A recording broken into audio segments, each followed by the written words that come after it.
Well, good afternoon, ladies and gentlemen, and welcome to Around the Game this weekend's edition. And tonight, I am blessed to have the brains in the house. I'm with the general himself, Mr. Henry Malinga. Players have come here, talked about their greatest players of all time, and it's none other than Henry. So, gentlemen, you're very welcome today. Yes. So, please introduce yourselves. I'll start with myself. My name is Henry Malinga, assistant coach JKL Dolphins. My name is Kabantu Kandipa. Kandi. I'm the assistant coach of JKL. Judge Mayenga, coach JKL. Okay. So, please tell us, give us brief histories about yourself. For Henry, I know lots of people know about you, but let us hear about the coaching parts, and of course, you can tell us about why you're the general. I started coaching in 2010. I started coaching high school basketball. Then later on, coached a couple of clubs that were in the lower division before I eventually settled with the Dolphins, especially the ladies team. And I've kept on coaching my high school, and I'm one of the coaches at Chibuli Secondary School. I started coaching in 2008. This is in Congo. Then I went to coach in Tanzania. After Tanzania, I went back in Congo. Then I went in Rwanda, and I'm here today as JKL coach. Okay. Started coaching 1997. That was the first time I started coaching. Up to now, I'm still coaching, and that is in Kenya. I've coached high schools, I've coached varsities, and I've coached teams that is in Kenya. And now I'm in Uganda for the sake of JKL. Okay. So it's quite very rare to find coaches of your quality all in one team. I know that has something to do with the management of JKL. Please tell us something about the JKL system that is going to catch us off guard. Well, Freedom, we have gentlemen like Freedom Warrior Fredericks, who's been at JKL section, and he's passionate about sports. So when I had the chance of meeting Mr. Warrior, we sat down and had a long conversation about starting up clubs. And because of the drive and passion he had, he thought of starting up a team called JKL Dolphins. And of course, there are a couple of other individuals that were with him as well. We did have Coach Uganda.team and a couple of other individuals. So that's how JKL started, and especially Aura Fredericks, who was, I think, one of the individuals as well that were the brains of starting up this club. Okay. So the top teams in Uganda, usually when you ask any fan outside there or someone who is in love with basketball about the top teams in Uganda, then of course first of all talk about Falcons, Power, City Oilers finally come through. Then now JKL. People are talking a lot about JKL. The question is, I think the past 4 seasons, you guys have been in the top flight, NBL, and usually in the semi-finals you get it wrong. Now the question is, with such a team, are you guys ready to join the big dance? Anyone?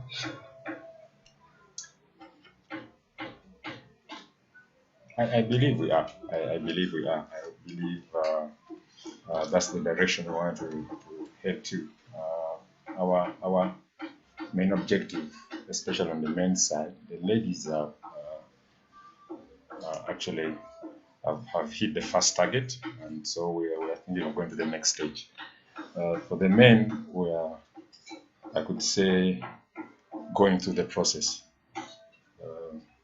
Like the ladies did, I think the men need to go through the process. And as as we noticed a couple of years back when we progressed from the lower division, climbed to all the way to top flight. If you noticed, the second season, we progressed all the way to the semis and got knocked out. Last year, we were knocked out the first session of the playoffs. So I feel we're still going through the process. We need to go through the process to get to where we want. Okay. So talk about last season's Dolphins team, how hard it was to beat a young UCU team and finally becoming champions. Of course, everyone knew JKL was going to become the champion, but along the road, things became a little bit tight, and of course, you finally won it. Talk about the playoffs, how the season was, something like that. Well, the playoffs were tough. It's a game of sport where, the team that wants it more will push, go all out there and push. The ladies team, I felt we did struggle. We did have a terrible spell, especially in games 3 and 4. 3-4, yeah, 3-4. We did have a tough time then. However, as we progressed, I felt the ladies picked up and were able to achieve what we achieved. Okay. So, what are some of the challenges you face coaching? I'll ask Henry the challenges you face coaching the girls team. Then maybe someone can answer the challenges that you guys face managing the boys team. For the ladies, there's some of the challenges. You understand they're ladies, and you get to understand that your approach should be a little different from what you probably have had against the men. I feel that as ladies, you need time to understand them for you to be able to work with them, and it is I can only say it is challenging, but what you need to have is a lot of patience. Okay. So then the boys, someone can give us some light on the challenges you faced while managing boys. It's almost the same. It's only that the boys being maybe direct from high school or from varsities, these are guys who still needs to be told what to do. You have to give them direction of what you want, and they also have to see it. At times you let it go to see who can do what in the future. There's some who are just playing basketball for the sake of killing time, but there's some who really embrace basketball. Because what really helped me as a coach was when I was starting my coaching, I started with the girls. I even won the East Africa school games. I was telling him with the girls team. It was in Cambodia, I think, yeah, sometimes back. And then also help the boys. Laser Academy, if you can hear that. We have people like Sudi and the rest having passed through my hands way back in Kenya. Now, when you come to a bigger team like this, because even in USIU, I was more successful with the ladies and the boys at the same time, because 3 years ago, was it 3 or 4 years ago, I was in the finals, both teams. So the ladies won the league, the boys were number 2. So when we went to Tanzania for the Zone 5, both teams operated. The ladies managed to pull it through. The men lost it at the semis. But still, you find that the challenges is more on the men's side, because every man knows what to do in basketball. The ladies, I don't know what normally happens, but it's normally a challenge for the men, because you find that playing teams like Oilers and those are the teams from within East Africa, from Rwanda, where everybody comes with a different system. But you find that it is a system maybe you knew, but could not bring it to the game. because after every game, I'll always analyze and see where I went wrong, especially where you've lost. You know, that's the time you go back to the drawing board most of the time to check what really hit you.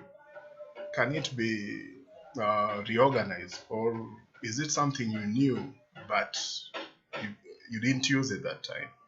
So it's a bit of challenging because all these boys and girls, they operate from their homes.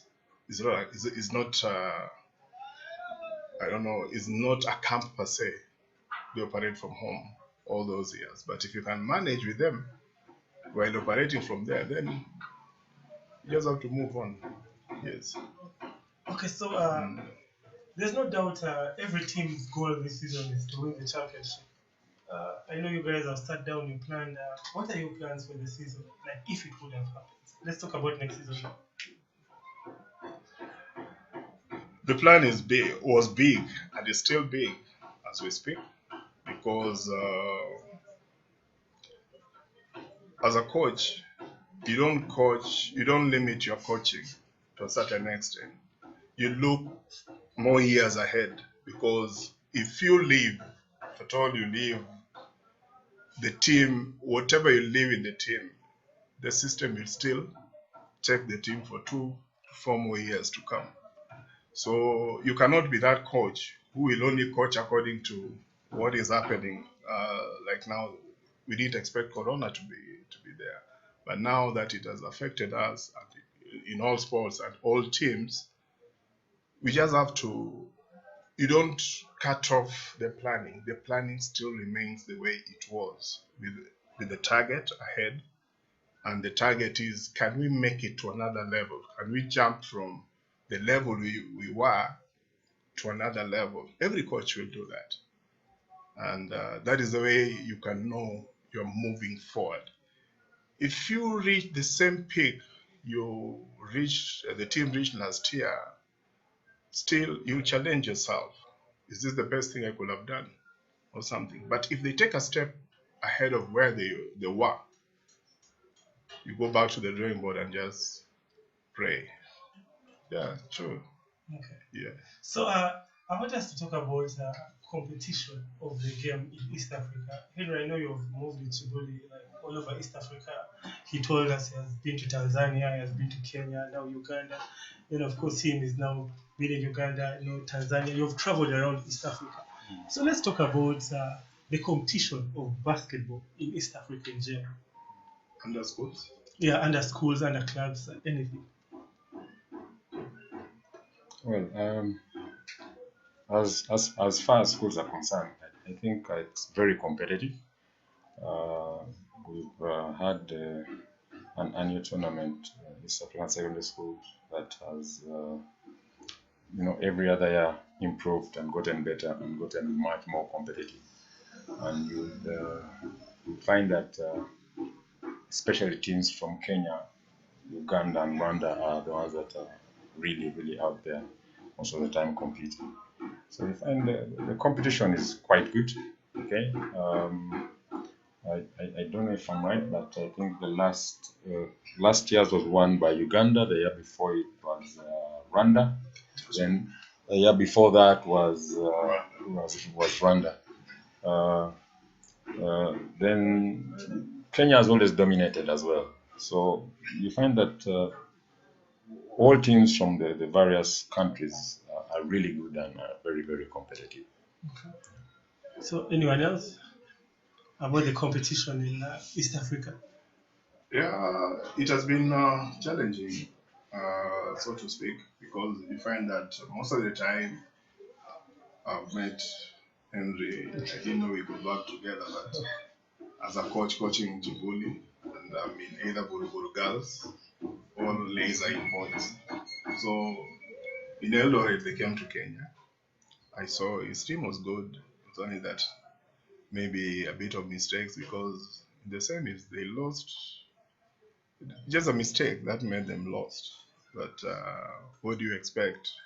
These are things you need to tell the boys and the girls, that whoever who makes more mistakes might not win the championship, because if they're used to making mistakes, teams will run them down. And that is also part of coaching, because you find that this is what you even tell the players until today about not doing this, training like every other day to perfect, not to make mistakes.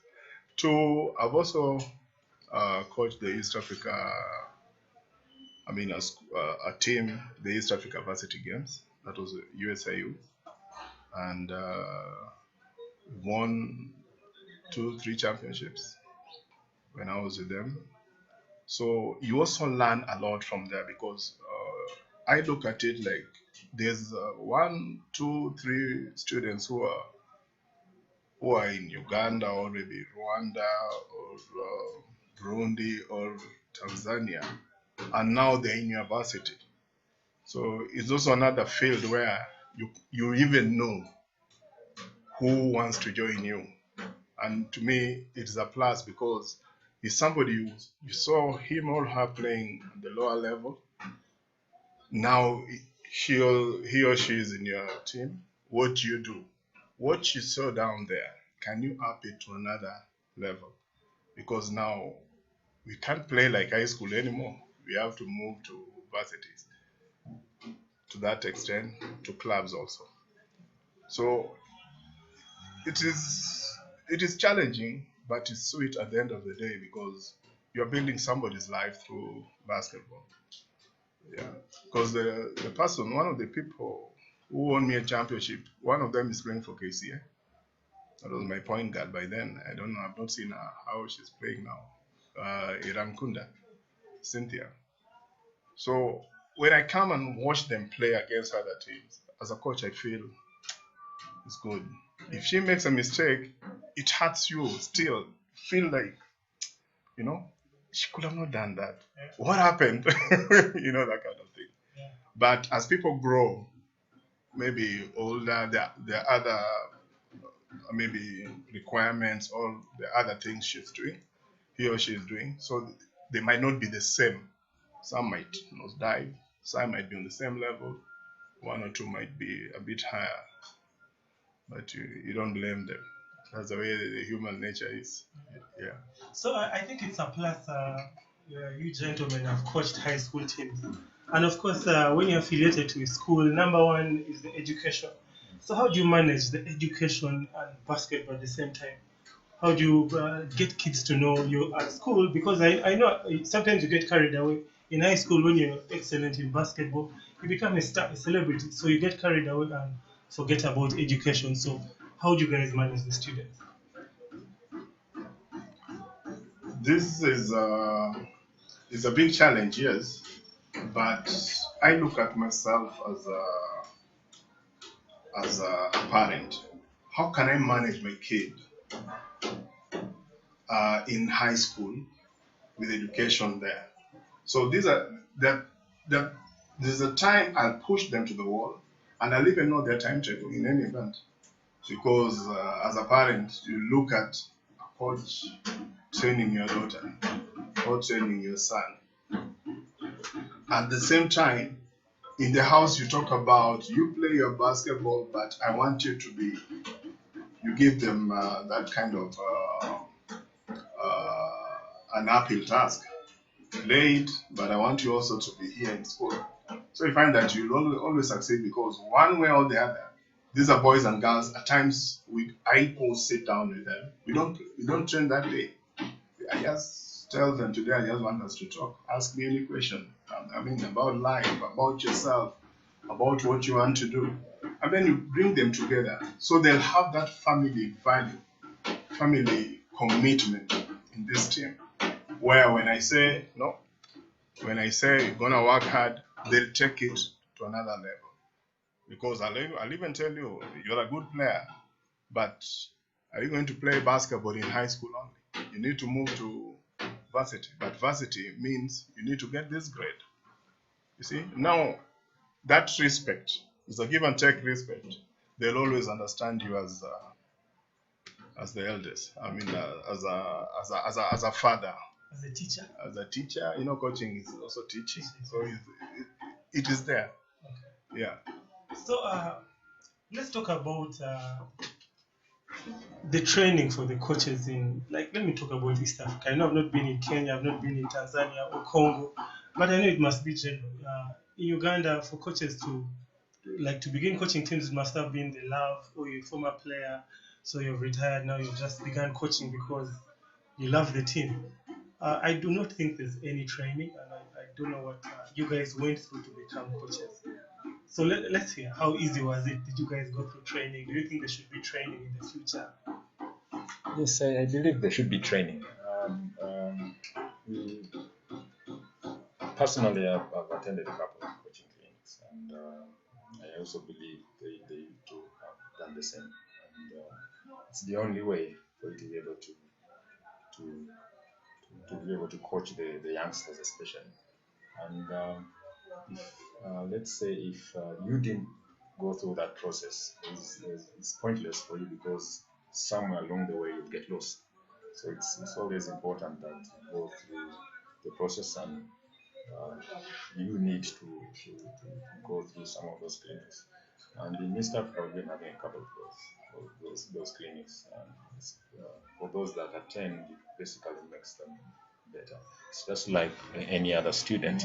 For you to go to the next stage, you need to invest in yourself, or go study the particular subject or topic. Okay. Yeah, it's very true, because I concur with what my brother Andy was just saying. When you have the knowledge, like him, he has what it takes. He played the game to a higher level than even me. I also played the game, but after that I got some injuries, and my first job was also so challenging in Kenya. I didn't have time to train, so I decided to start training over the weekend, and that was high school. But all said and done, we need to have a system where you understand basketball more on the coaching side than on the player side.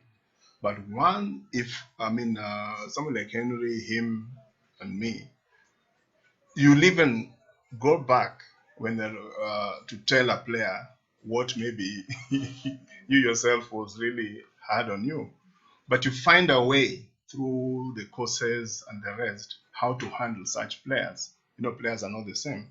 They're very different. Now it comes back to a psychological thing, because you find that some players you can shout and they realize their mistake. There's some, when you shout, it is now a problem. Now they don't understand anything.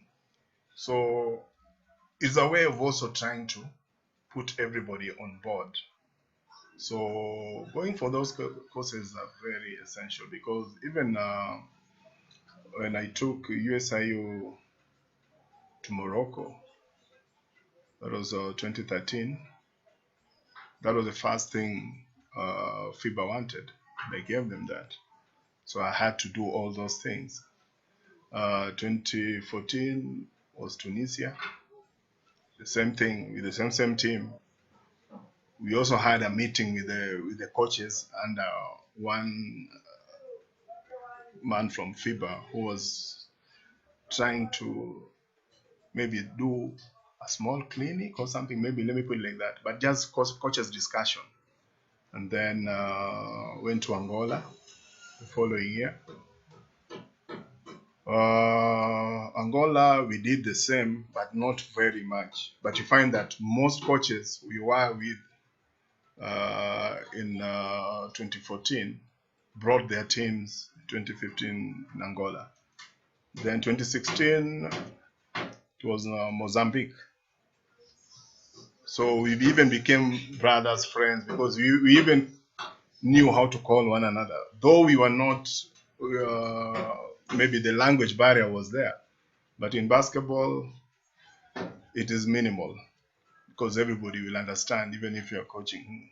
When you tell somebody dribble, it's the same thing. This guy understands French. And most of the time, they'll have almost the same word in English. Yeah. So JKL is something new in Uganda, like very, what can I call it, unique. you guys have a basketball academy. I do not think there's any other team in Uganda that has a basketball academy. So what's the motive behind the academy? What are your plans? I mean, there's grooming a player, then the next time you hear is in City Oil. So what are your plans for the academy? How do you keep the players together? Are you maybe offering them education? I don't know. Let us know. Okay, let me explain what we are doing in the academy. Actually, I'm good in academy because I am the same kid. In 2008, I was a coach in PGB. This is in Congo. They call it promotion basketball, and we had a lot of kids below 10 years, below 12 years, and we did great because the system was like, each and every club in Congo, you have to go and bring a player who can help the team so that at least you can be part of the national competition. Let me explain that in Congo, the league is totally different here in Uganda. Like there, as big as it is, we have different provinces and every province has its league. So you have to get the top two in each and every province. We go and represent the province during the national. That national championship takes just 2 weeks. After 2 weeks, we call it, we finish everything. So it was so competitive, and there are some teams which couldn't afford to buy a player from out. So we came out with the idea after my studies, because I was here in Uganda. Then I went and I was like, so let's start something. We started something very small. That was PGB Academy, and after 2 years, we saw something big. After 3 years, we started supplying teams around, not only in Goma, but also in Bukavu, and others could go to Kinshasa, Lubumbashi, different people. Others also could go and promote the Rwanda. Like who? Kami Kabangi? Kami is from Lubumbashi. I will not say Kami, but I can say there's Bunene, there is Brian, there is Barame, there is Elibo. There's quite a big number, big list of the people who went and helped. So that's the time Freedom got even to know about me. He was like, he really need to do an academy, but he already had an academy. Okay. And that academy, Coach Hemi was holding it, and it was not easy for him because he had the teams, both teams, boys and girls, and the academy. It's not easy. So that's why he called me. By the time he called me, I was still in Bukavu with the Bukavu United team. And then I was like, oh, we shall see. Then I went to Rwanda. Actually, in Rwanda, I did the same program. I had GBC, Gisenyi Basketball Club. And then the national team, under 18, national team Rwanda called me. So I could go and build now the young players. And that's the time now I got to know about players who are playing in Uganda from our academy, from PGB, like Farm, like Libe also was from the academy, like all the guys in Bugema University, all of them actually, Mark, Thierry, all of them. That's why when I came here, the university said, no, now I'm the coach at Bugema University. The issue in JKL, it is like we have to bring the kids. So JKL is a very big, it's a big, let me say a big, can I say, I will not say NGO, but I will say company, because Freedom helped kids. He helped a lot of kids to access the sponsorship, to access the scholarship in different schools. And by the time I joined, that system was already there. And with my elder Malinga, we try to think how to perform to perfect it. And let me say today, even most of the schools which takes the head or whatever in the East Africa, they are from the JKL. Okay. Because if you go to Budo, we have most of the players, they are from JKL, if we go to center in Entebbe, they even came 1 week training with us before they go for East Africa. Actually, the aim for the academy in JKL, it is first of all to help the kid to understand that he has first to be at school.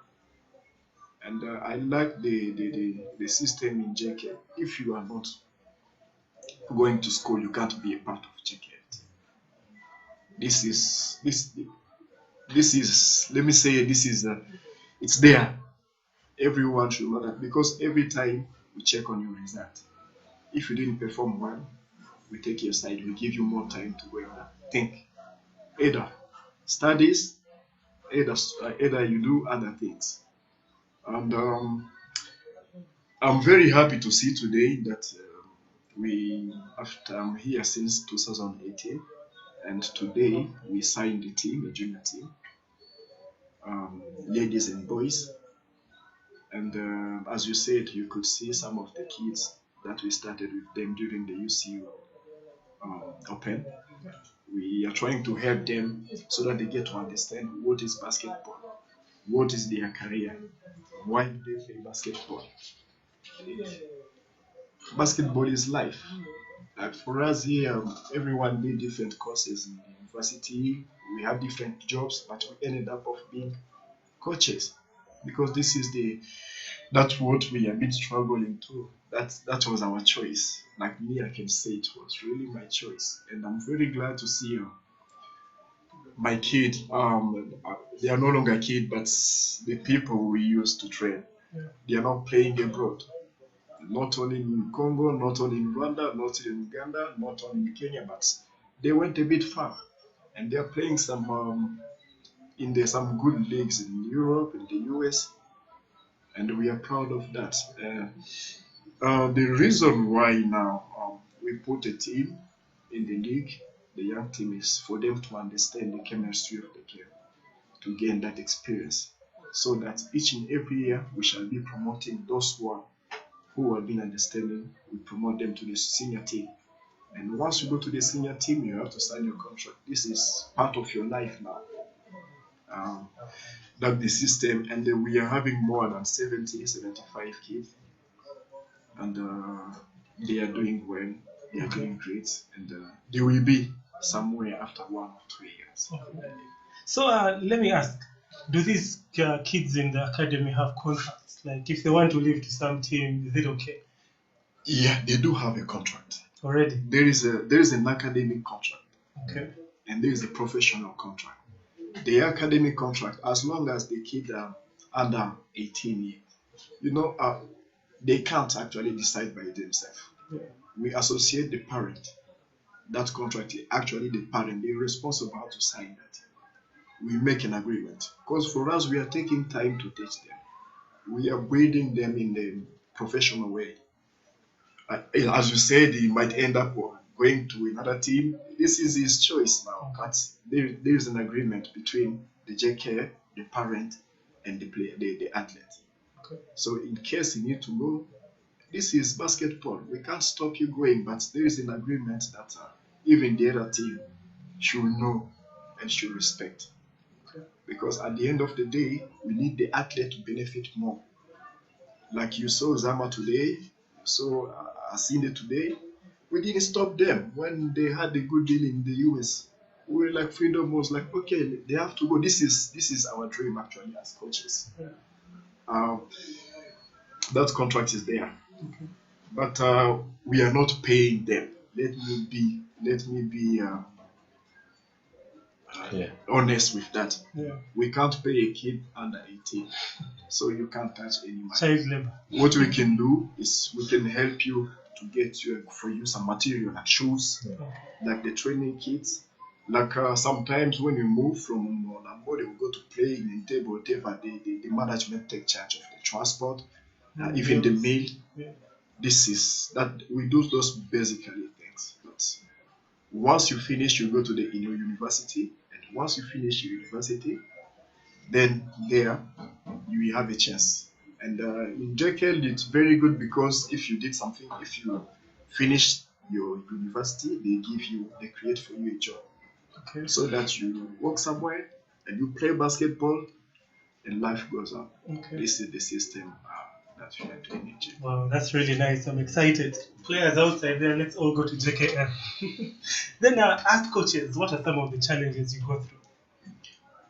In the academy, okay. The challenges we are going through is sometimes you see the kid after playing well. You know, like let me have a very good example. The winning team in the secondary school, we had a couple of 2-3 good players actually. After being MVP, so they try to forget about studies. They say no, I can't go again to school, so I have to. And these are the challenges now we are having. So every time we can call them, even though they can dodge, but we can find the way out to reach them, and we try to talk to them so that they go back to school. Because basketball is totally different from any other sport. Let me see. If if you are promoted and you need to go somewhere, the first thing wherever you are going, they will ask about your academy paper. If you don't have those academic paper, it can also affect your contract or your chance that you get. Basketball is there for people to help kids to go to school, and basically everything that we do in basketball is like an assignment. You have to think. You have only 1-2 seconds to think. Then the next second you make up a decision. Okay. And this is what we do even in the lifetime. Okay.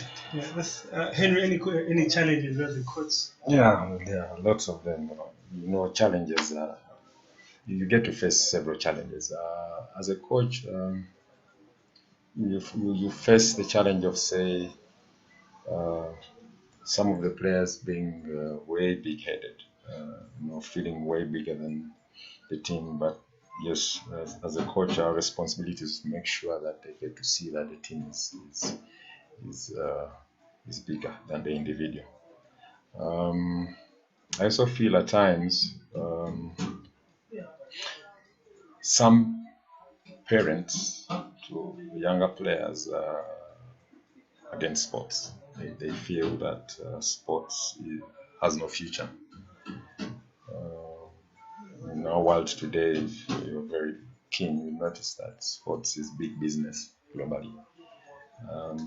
I think it's our duty as fans of sports to try and convince parents of, say, the younger players that sports is big time globally. For me, that's one of the biggest challenges, trying to convince parents out there that sports is big out there. Yeah. And coach, any challenges? There are a lot of challenges. Because as a coach, from maybe different levels, from high school to where I am now, some challenges are almost similar, where maybe you yourself, you know how big the team you're going to play with over the weekend, how they are. You have all the strategies and the rest, only for 1 or 2 players being held up. Maybe they didn't train that week. And at the end of the day, from the fans and everybody, they blame the coach. They never blame the players. So what Henry and Kylie are trying to say, I've undergone it. It is something that is there. And speaking with one voice will always put everybody on the line. Because we are 3 people. The way he speaks and the way he speaks can break the way I speak.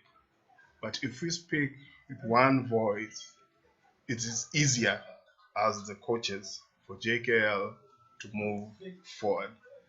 Because we really confer a lot. Me, Henry, and Candy, we really talk a lot. Even the strategy we're gonna have, we'll have to put all this, even the challenges inside. What if this thing happens? You see, like players can quit the club. What do? Those are challenges. Maybe you expect him or she to be there. I mean, at that time, she's doing other things somewhere. Maybe truly, maybe he or she's held up somewhere. What do you do? So in life, that's the way life will be, and how you handle it will be very, to be sincere, will be very challenging at the end of the day, because maybe it's something maybe a player did not want to be exposed, and the three of you now knew it. How do you handle such? Management on one side, players on one side. So as coaches, we're in between the management and the players. Yeah, so it is tough. The challenges are enormous, and we just have to be with them. However, when we solve them, it is a plus. You've solved somebody's way of life, and you've given the report to the management, indicating that from maybe now henceforth, I'm changing my strategy, or maybe I'll be holding one-on-one with maybe so and so, because maybe for 3-4 times he or she did not come for training. So you see now, you are going back again. You are letting the other two people, but you're dealing with one player again. So it is something that will come up. Yeah, it will occur every now and again. And that's why I like calling them just to ask. At times you can even ask, how do you handle so and so? What can we do? You know? Yeah, it is for all of us. It is not Mayenga, is not Henry, is not Kadi. It is for all of us. But it is tough. You lose as the coach. You win as the player. So we have to be ready for that. Yeah. And it happened in Kenya when you say you won the league 2 years in a row. USOU ladies. You won 2014, 2015, and everybody ran to the players. You know, you are standing, but it's okay. It is there. Then at night, one of my good friends called me from States just to congratulate me, and I told him, "Hey man, you're the first guy who realized that." I also had it, but it happens because players and everybody will look at the trophy. They'll not look at how did the trophy reach there. Yes. Yeah. Okay, so everyone has an identity. Like I don't know what are some of your values. I mean, like there's some coaches and they look at and they're like, oh my god, that coach is a fitness coach. That one is so tough. So I don't know what are some of your values as coaches. I'll always believe in one thing. When you work like this, believe you me, it's easier. I might be, I'm not saying I am, but I might be that coach who likes doing this. But I also admire what my brother Henry does, and I admire what Gary does. You go to the table and put it all together, because players need all of us. They need that athletic coach. They need him. I'm telling you, there's nobody the player doesn't need, because if you want to play as a player, please go to a team and do not select coaches. Be ready for any challenge there, because I might be that guy who with a gun, let's go. I don't care what happens. But he comes and tells me, here we need to have this, and I have to agree with him because he's seen it ahead. Same as Henry. So as a coach, we come with all our, I don't know whether to call them baggages or what, but they are ours. We put them together and work as one. But I personally, I like the game to go back to the players. That is my value, because I feel that once a player has this ball in his or her hands, there's something she or him or she has something to do with that ball without even asking me or without even thinking about the coach. Because what we did from Monday to Friday is done. Game time is the player has him or herself. I let it go. But I like this kind of a thing where we record. I like games being recorded, like that's what we did in USIU. So when we come on Monday, every player must attend that time. You see what you did, stop it there. What were you doing with the ball here? He or she was free. You know, you make it become practical until when the player gets it, he or she must know what to do with the ball. She has to value the ball at any given time. Yeah. So you let them, because there are some players there's a player who came and hit a 3, but I wanted a post, the ball to go to the post. What do you tell such a player? You say, yeah, it's correct, but I needed the ball to go to the post. You still have to have your belief, as much as the 3 was successful. But the post was also going to make the same, and probably even 2 points. So the players really passed you. Because you're expecting maybe it's a strategy. That big man, my opponent, has 4 fouls, and you're thinking about, let's take the ball to Henry. 1-on-1, the guy goes out. Because maybe offensively, that player is killing us when they come. When we are playing defense. So as a coach, you might have that, and that player pulls up a 3-point. You just clap, but you still tell, please take it next time to the ball. That's a good one, but so that the player also looks at him like, today I've challenged the coach, and that is the way this game is. Yeah. Maybe to supplement on all that he said, we also we don't compromise with discipline. We have to be disciplined. We also are strong believers that since the game is evolving, back in the day, you would probably play with your back against the hoop. And I was one of such a player. Nowadays, you don't have to play with your back against the hoop. You need to face up and play, especially as a big man, you need to face up. So the game has evolved. Yeah. So many things have changed.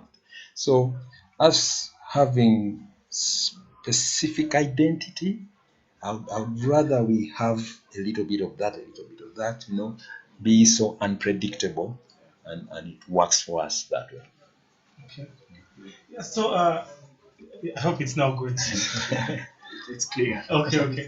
So how does during off season, how is a player's day supposed to look like in terms of workouts in the morning? What do you do afternoon? Of course, you're not professional, but at least you guys have an idea, and I know you help players outside there.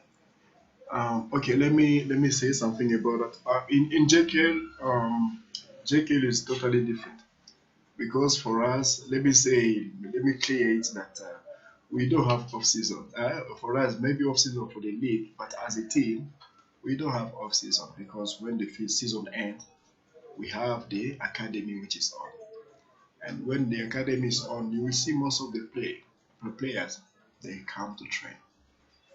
For them, they're like let me say, what happened today actually it has disorganized us, because you could see even some players come and train because they wanted to prepare this season. And actually, we are always there for them. We always give them some assignment. You will see even though he's busy, but you will find him at around 6, 7. He comes at least even to take 1, 2, 3 shots, dribbling, run away the pitch. That's the system the JKL team has been doing until now. And it was a very big addition, let me mention this, to have Coach Mayiengu around us, because actually we really like the experience. We have been training with him for a couple of time before the corona crisis, and really what is bringing into the JK family, it is big, and I can't doubt to have a good season with us the way we are here. And then, of course, we're going through corona. How would you advise players to work out? Actually, some players are working out, not only on court, but even wherever they are. Because let me say the management has improved something big. because they are boosting them. They are supporting them to train wherever they are. I really like that system with our president, the way he's trying to find out if everyone is those one who used to, like in UCU time, the UCU tournament, most of us, 50%, 60% of our players were injured. So the first thing he noticed, he was first asking, making sure that everyone goes well. Actually, you go, you take your medication, you take your rest. He was making sure that everyone is now okay. And after that, he could call some us, say, Coach, can you move? Can you find out about this player? Does he train? Does he have a ball? Let me say that most of the players, they have balls, because they said give the balls to players. You have to make sure even though you're inside the house, indoor, when you dribble, you are doing something. Push-ups, whatever, road work. Actually, everyone is working out very well. Let me say. Okay, that's interesting. Then lastly, I wish one of you would advise any players outside there how to become successful. Players or coaches, how to become successful. Because personally, I believe you guys are really successful. After all this, you guys are great coaches. I would be surprised if you're coaching the national team or if you're coaching in Europe one day. So I wish you would look into the camera and advise coaches or players outside there. Anyone. I'll let my senior experience. Let me start. Then the senior they have to close. Okay, as players first. Okay, let me say me as personally, individually. I used to play basketball before, and let me say that I had a chance to have a scholarship in KIU.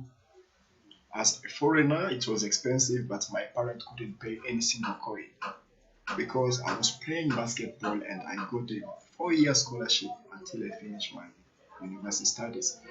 That was me as a player, but I had another dream because basketball was and it's still my passion. So as a player, you should first love the game. You should first love the way you are. You should first know what to do when you love something. I can see, let me say, as a coach, this is now a professional way. It's tough. It's not easy. You really have to understand the player. You can have a player who has never touched basketball before, who has never known about any other game before. But when you have him on court, so you have to give him that belief that it can be good after sometimes. Psychologically, you should be ready. Technically, you should be ready. Also, being fit is very important as a coach. So you should love. We do this job not because of money. We do this job not because of ABC, because we love coaching. We love. You should love the game. You should love the people around you, and you should be a very good advisor. Understand the kid, what he needs. Sometimes you can have someone who can't play basketball, but you see him is very good in football. Actually, you can direct him. You see basketball, you can take it as your chilling sport, but you can be professional in football. It's not only that because I'm a basketball coach, I have to get all the way around me. We have also to direct some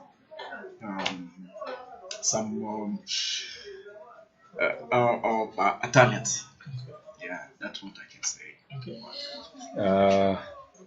Mine would be very simple. We are all still students of this game, lovely game, and as regards the players, there's no shortcut to success. You need to put in time, put in hard work, and stay the distance. As far as coaches concerned, let's put in the work. Let's trust the process. It's pointless for you to get to the top without having not gone through the process. So trust the process, work your butt out, and make sure you go through the process for you to get to the top. True. There's only one thing I learned in Brother Henry's comment. Discipline is paramount. You want to do anything, you want to be good with the timing, you have to be disciplined first. You have to be ready to be coached. Nobody will push you, nobody will pull you with a rope. But if you want to be that kind of a player, then just forget about playing it. Maybe basketball, maybe playing for JKL, let me just put it like that. Discipline is very paramount because at the same time, timing.